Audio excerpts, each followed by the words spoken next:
Good morning বন্ধুরা। আজকে আমি অনেক কয়েক মাস হলো আমি ভিডিও দিই না। ইউটিউবে একটুখানি সমস্যা হচ্ছিল বলে আমি ভিডিও করতে পারছিলাম না। আমি আবার আজকের থেকে নতুন করে ভিডিও করা শুরু করছি। আশা করি তোমরা সবাই আমার পাশে থাকবে। এখন হচ্ছে সকাল 10টা, মেয়ে অলরেডি স্কুলে চলে গেছে আর আমি চলে এসেছি রান্নাঘরে। আজকে কি কি রান্না হয় সেখান থেকেই প্রথম ভিডিওটা আমি শুরু করব। দেখাচ্ছি তোমাদের রান্না। আজকে প্রথম বাজারে গেছিল, ও বাজারে গিয়ে মটন নিয়ে এসছে। আজকে মটন রান্না হবে। মটনটাকে এবারে আমি ধুয়ে নেব ভালো করে। এবারে মশলাটা করে নেব। ওইদিকে আমি মাংসটাকে ধুয়ে রেখে দিয়েছি। শুকনো লঙ্কাটা আগে ভিজিয়ে রেখেছিলাম গরম জলে, আর কাঁচা লঙ্কা। আমি বেশিরভাগ মাংস করলে এই লঙ্কাগুলো বেটেই করি, তাহলে কি হয় টেস্টটা খুব ভালো হয়। আর এখানে আদা রসুন কেটে রেখেছি, এবার এগুলোকে একবারে আমি বেটে নেব।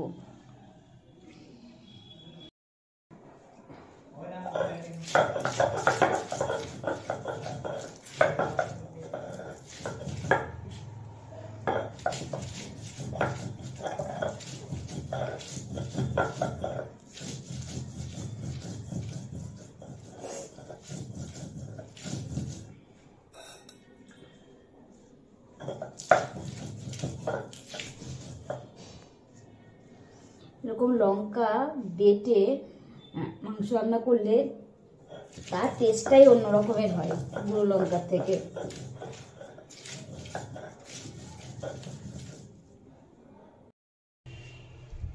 আদা রসুন আর শুকনো লঙ্কা এখানে আমি বেটে নিয়েছি।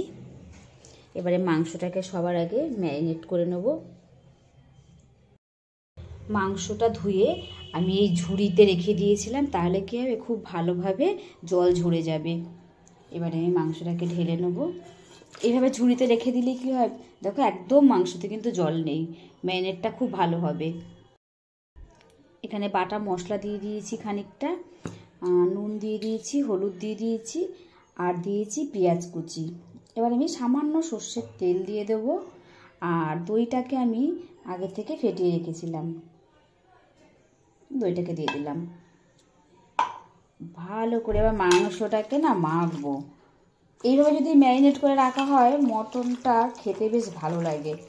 শুধু মটন নয়, যে কোনো মাংসই কিন্তু খেতে ভালো লাগবে। এবার এরকম ম্যারিনেট করে মোটামুটি ঘন্টাখানেক রেখে দেবো। খুব সুন্দর করে এটাকে মাখতে হবে। এরকম মাংসটাকে এরকম বেশ চটকে চটকে এভাবে মাখতে হবে, তাহলে মশলাটা মাংসের গায়ে ঢুকে যাবে। মেখে এবারে ঘন্টাখানেক এরকম ঢেকে রেখে দেবো। তারপরে 1 ঘন্টা পরে এটাকে রান্না করব। মাখাটাই ওপরেই কিন্তু মাংসটার বেশ টেস্টটা হবে। মশলাটাই দেখো নিচে একটুখানি পড়ে আছে, ভালো করে মাখিয়ে দিই।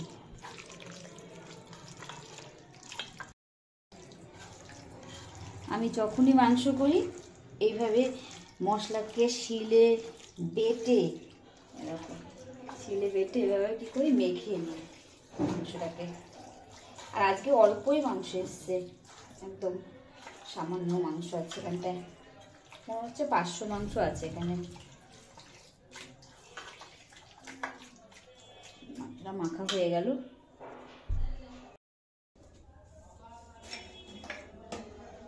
এই নতুন আলু দিয়ে মাংস রান্না হবে আজকে। আলুগুলো এরকম গোটা গোটায় রেখে দেবো। আলুগুলো এই নতুন আলুর দম খেতেও কিন্তু ভালো লাগে। ছাড়াতে হয় না, ঘষলে উঠে যায় এই খোসাগুলো, আলুর খোসাগুলো। ছুরি দিয়ে একটু করে এরকম করে ঘষে নিলাম। আর এই আলুগুলো এরকম করে রেখে দেবে, যে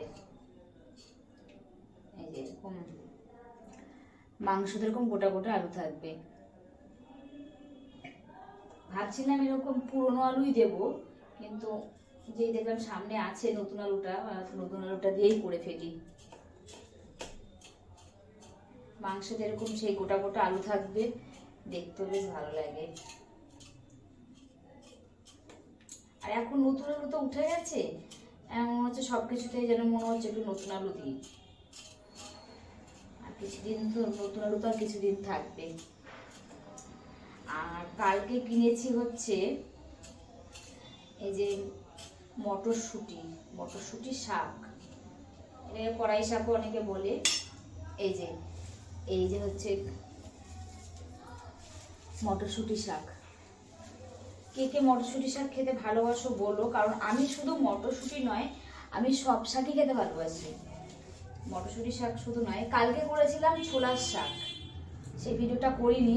এই দেখো মটরশুঁটি শাকের এই যে এরকম করে নিয়ে নেবো, আর একটুখানি শুধু পাতা নেবো, আর কিছু নেবো না, ব্যাস।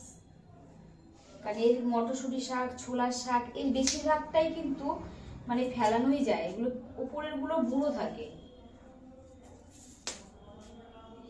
এই কড়াই শাক কত তুলে নিয়ে আসতাম, এখন সেখানে কিনে খাচ্ছি। গ্রামে মাঠে গিয়ে তুলে নিয়ে আসতাম। এই শাকটা কালকে 15 টাকা নিয়েছে, একাতি শাক 15 টাকা নিয়েছে। খুব ভালো লাগে, একটু রসুন, কালো জিরে, পেঁয়াজ দিয়ে ফোড়ন দিলে খুব ভালো লাগে শাকটা খেতে, খুব ভীষণ ভালো লাগে।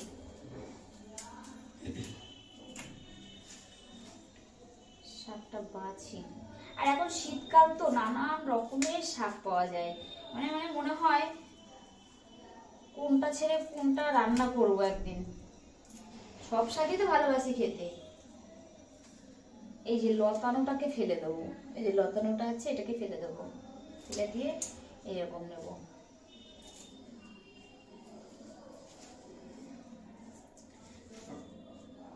আজকে তাড়াতাড়ি রান্না বান্না করছি, তার কারণ হচ্ছে মেয়ের হচ্ছে স্কুল 1টায় ছুটি হয়ে যাবে, আজকে খুব তাড়াতাড়ি ছুটি হয়ে যাবে।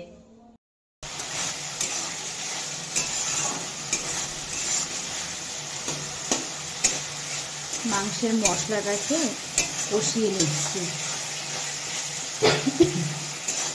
টমেটো কুচি দিয়ে দিয়েছি, আর যা মশলা বেটেছিলাম খানিকটা রেখে দিয়েছিলাম সেগুলোকে এবার ভালো করে কষিয়ে নিচ্ছি। মশলা কষাতে অনেকটা টাইম লেগে যাবে।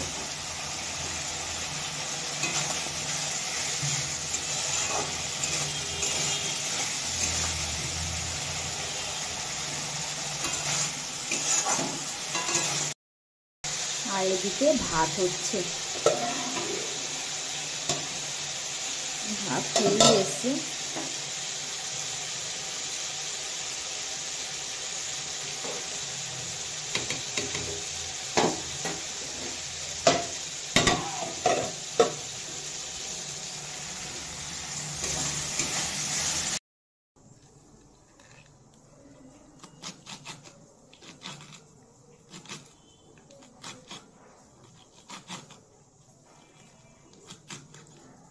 মটরশুঁটি শাকটাকে তোমরা দেখলে যে বেছে আমি আগে ধুয়ে নিয়েছি ভালো করে, তারপরে এই যে ঝুড়িতে করে জল ঝরাতে দিয়েছি, জল ঝরিয়ে গেছে। এবারে একটুখানি কুচিয়ে নেব, ভালো করে একটুখানি কোচাতে হবে, যাতে একদম সরু সরু করে যেন কোচাটানোটা হয়, তাহলে ভাজাটা বেশ ভালো হবে।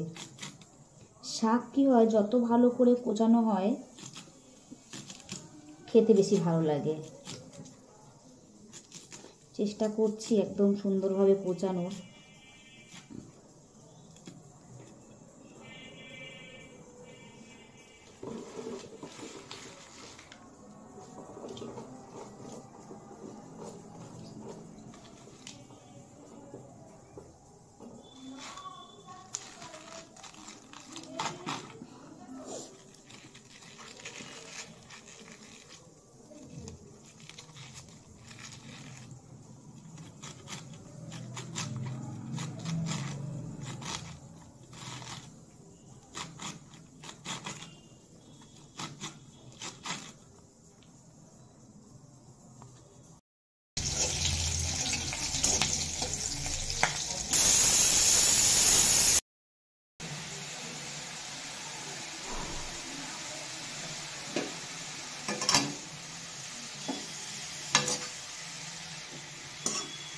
রসুন ফোড়ন দিয়ে দিয়েছি আর কাঁচা লঙ্কা ফোড়ন দিয়েছি আর একটুখানি কালো জিরে ফোড়ন দিয়েছি। এবার শাক দিয়ে নুন হলুদ দিয়ে এরকম নাড়তে নাড়তেই শাকটা কতটা কমে গেল। এই মটরশুঁটি যে শাকটা এটা একদমই কিন্তু নরম থাকে। জল দেবো না, এবার ঢেকে দেবো যাতে শাকটা সেদ্ধ হয়ে যায়। আর এইদিকে প্রেসার কুকারে মাংসটাকে কষিয়ে সিটি দিয়েছি। এই সিটি হচ্ছে, আস্তে আস্তে সিটি হোক, সেদ্ধ হয়ে যাবে। তাহলে কি করছিস স্কুল থেকে এসে? এই দাঁড়া, যা খোল আবার জামা। এই সবে স্কুল থেকে আসলো কিংবা। এই যে মাংসটা হয়ে গেছে, প্রেসার কুকার থেকে নামিয়ে দিয়েছি। আরও এক পিস স্কুল থেকে এসে এক পিস, হাফ পিস ভাত খেতে দিয়ে দিয়েছি। শাক ভাজা আর এখানে বাঁধাকপি আছে আর এই মাংস। এই হচ্ছে আজকের দুপুরবেলার খাওয়া দাওয়া আমাদের। না মেটেটা দেবো না, আর মেটে খায় না।